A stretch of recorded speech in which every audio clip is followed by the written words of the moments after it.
السلام علیکم ورحمۃ اللہ وبرکاتہ۔ کچھ معروضی سوال۔ حضور صلی اللہ علیہ وسلم کی رسالت کے متعلق ایک آیت مبارکہ تحریر کیجیے۔ ما کان محمد ابا احد من رجالکم ولکن رسول اللہ صلی اللہ علیہ وسلم وخاتم النبیین۔ محمد صلی اللہ علیہ وسلم تمہارے مردوں میں سے کسی ایک کے باپ نہیں ہیں، اور لیکن وہ اللہ پاک کے رسول اور آخری نبی ہیں۔ اگلا سوال ہے، عقیدہ توحید کے متعلق ایک حدیث نبوی تحریر کیجیے۔ جو اس حالت میں مر گیا کہ اللہ کے ساتھ کسی کو شریک ٹھہراتا ہو تو وہ آگ میں داخل ہوگا، اور جو اس حالت میں مر گیا کہ اللہ کے ساتھ کسی کو شریک نہ ٹھہراتا ہو وہ جنت میں داخل ہوگا۔ اگلا سوال ہے، حضور صلی اللہ علیہ وسلم کی رسالت کے متعلق ایک حدیث نبوی تحریر کیجیے۔ میں 1,00,000 نبیوں کو ختم کرنے والا ہوں، بلکہ اس سے بھی زیادہ کو۔ انفرادی زندگی پر عقیدہ توحید کے 2 اثرات بتائیے۔ پہلا، انسان در در پر جھکنے کے بجائے سے بارگاہ الہی میں جھکتا ہے۔ اس میں جس سے کیا ہوتا ہے، اس میں شرف انسانیت کا احساس بیدار ہوتا ہے، اور اس میں اپنے مرتبہ اور مقام کا شعور پیدا ہوتا ہے۔ دوسرا اثر، صرف ایک اللہ کے در پر جھکنے اور غیر اللہ کے آگے نہ جھکنے سے انسان کی خودداری اور عزت نفس مجروح ہونے سے بچ جاتی ہے۔ اجتماعی زندگی پر عقیدہ توحید کے 2 اثرات بتائیے۔ پہلا، جب تمام انسان صرف ایک ہی در پر جھکتے ہیں تو ان میں باہمی مساوات قائم ہوتی ہے۔ دوسرا، تمام افراد معاشرہ کے عقیدہ توحید پر جمع ہونے سے اتحاد فکر پیدا ہوتی ہے۔ اگلا سوال ہے، انفرادی زندگی پر عقیدہ رسالت کے 2 اثرات بتائیے۔ پہلا، رسالت پر ایمان رکھنے والوں کے سامنے نبی کی صورت میں ایک بشر اصلی کا عملی نمونہ موجود ہوتا ہے، جس سے وہ استفادہ بھی کرتا ہے، اسے اپنے افعال میں نبی کے افعال کے مطابق پا کر تسکین بھی حاصل کرتا ہے۔ دوسرا اثر، رسالت کو ماننے والا نبی کا احترام کرتا ہے، جس سے اس میں حفظ مراتب کا احساس پیدا ہوتا ہے۔ اگلا سوال ہے، اجتماعی زندگی میں عقیدہ توحید کے 2 اثرات بتائیے۔ رسالت کو تسلیم کرنے والے باہم ایک جماعت بن جاتے ہیں، جس سے معاشرتی اتحاد پیدا ہوتا ہے۔ دوسرا اثر، رسالت کو ماننے والوں کے درمیان معاشرتی اتحاد، جماعت بندی کی وجہ سے فساد کا دروازہ بند ہو جاتا ہے۔ اگلا سوال، نماز کی فرضیت اور اہمیت کے متعلق ایک آیت بتائیے۔ ان الصلاۃ کانت علی المؤمنین کتابا موقوتا۔ بے شک نماز اہل ایمان پر اپنے مقررہ وقتوں پر فرض ہے۔ نماز کی فرضیت اور اہمیت کے متعلق ایک حدیث نبوی بتائیے۔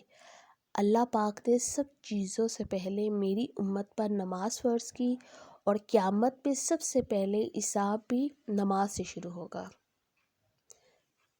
اوقات نماز تحریر کیجیے۔ فجر، طلوع صبح صادق سے طلوع شمس تک۔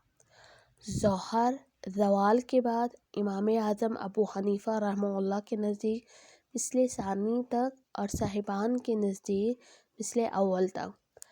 عصر، امام اعظم ابو حنیفہ رحمہ اللہ کے نزدیک مثل ثانی سے، اور صاحبین رحمہ اللہ کے نزدیک مثل اول سے غروب شمس تک۔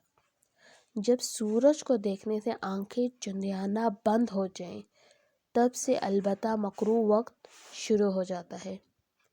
مغرب، غروب شمس سے غروب شفق ابیض تک۔ عشاء کا وقت غروب شفق ابیض سے طلوع شمس تک۔ نصف رات کے بعد پڑھنا مکروہ ہے۔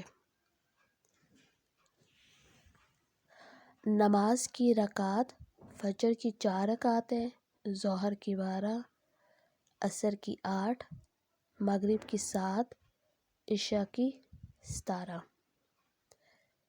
انفرادی زندگی میں نماز کے 2 اثرات بتلائیے۔ پہلا، نماز کی پابندی کرنے والے کی اللہ کی طرف توجہ قائم رہتی ہے۔ دوسرا، نماز کی پابندی سے دل کو سکون ملتا ہے۔ اجتماعی زندگی میں نماز کے 2 اثرات۔ پہلا، تمام امت مسلمہ کے 5 وقت ایک ہی عبادت میں مصروف ہونے اور خاص طور پر باجماعت نماز کا اہتمام کرنے سے باہمی اخوت اور مساوات کے جذبات پروان چڑھتے ہیں۔ دوسرا، نماز باجماعت کے اہتمام سے معاشرتی روابط میں بھی ترقی پیدا ہوتی ہے۔ نماز کے افعال۔ نماز کے دوران بندہ درجہ افعال یا ارکان ادا کرتا ہے: تکبیر تحریمہ، قیام، رکوع، قوما، سجدہ، جلسہ، قعدہ۔ اس کے بعد زکوٰۃ کی فرضیت اور اہمیت کے متعلق ایک آیت مبارکہ تحریر کیجیے۔ وَأَقِیمُوا الصَّلَاةَ وَآتُوا الزَّکَاةَ وَارْکَعُوا مَعَ الرَّاکِعِینَ۔ نماز قائم کرو، زکوٰۃ ادا کرو، جھکنے والوں کے ساتھ جھک جاؤ۔ زکوٰۃ کی فرضیت اور اہمیت کے متعلق ایک حدیث تحریر کیجیے۔ جب تو نے اپنے مال کی زکوٰۃ ادا کر دی تو تو نے اپنا فرض ادا کر دیا۔ نصاب زکوٰۃ سے کیا مراد ہے؟ نصاب زکوٰۃ سے مراد مال کی وہ کم از کم مقدار ہے جس میں زکوٰۃ واجب ہو جاتی ہے۔ اس سے کم مال ہونے پہ زکوٰۃ واجب نہیں ہوتی۔ اگلا سوال ہے، سونے، چاندی، نقد رقم اور سامان تجارت کی زکوٰۃ کا نصاب کیا ہے؟ سونا 7.5 تولے سے کم پہ زکوٰۃ نہیں ہے۔ چاندی 52 تولے پہ زکوٰۃ ہے، اس سے کم ہوگی تو زکوٰۃ نہیں ہے۔ نقد رقم سونا یا چاندی کے نصاب کی قیمت کے برابر ہو تو زکوٰۃ فرض ہے۔ سامان تجارت میں بھی جب سونے یا چاندی کے نصاب کی قیمت کے برابر ہو تو فرض ہے۔ اونٹوں، گائے اور بکریوں پہ زکوٰۃ کا نصاب کیا ہے؟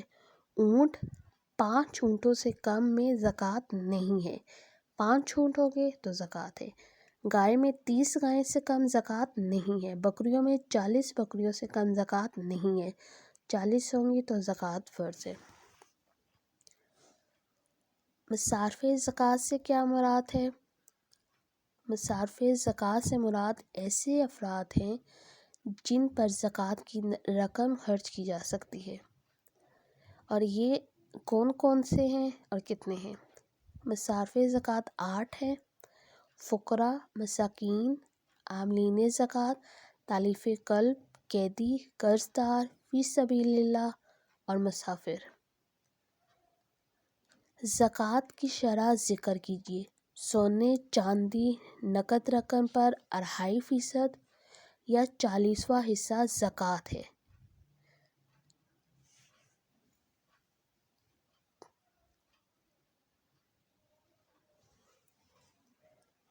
انفرادی زندگی پہ زکوٰۃ کے 2 اثرات بتائیے۔ ادائیگی زکوٰۃ سے انسان کے مال میں سے غریبوں کا حق نکل جاتا ہے، جس سے مال پاک صاف ہو جاتا ہے۔ دوسرا اثر، ادائیگی زکوٰۃ سے انسان میں باہمی امداد اور ہمدردی کا جذبہ پیدا ہوتا ہے۔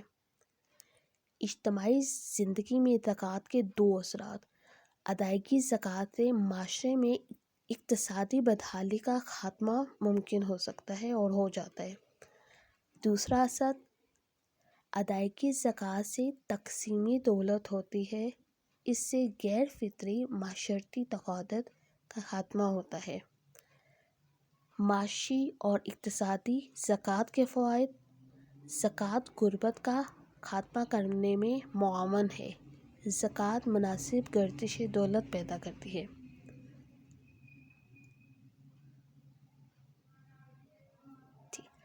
السلام علیکم ورحمۃ اللہ وبرکاتہ۔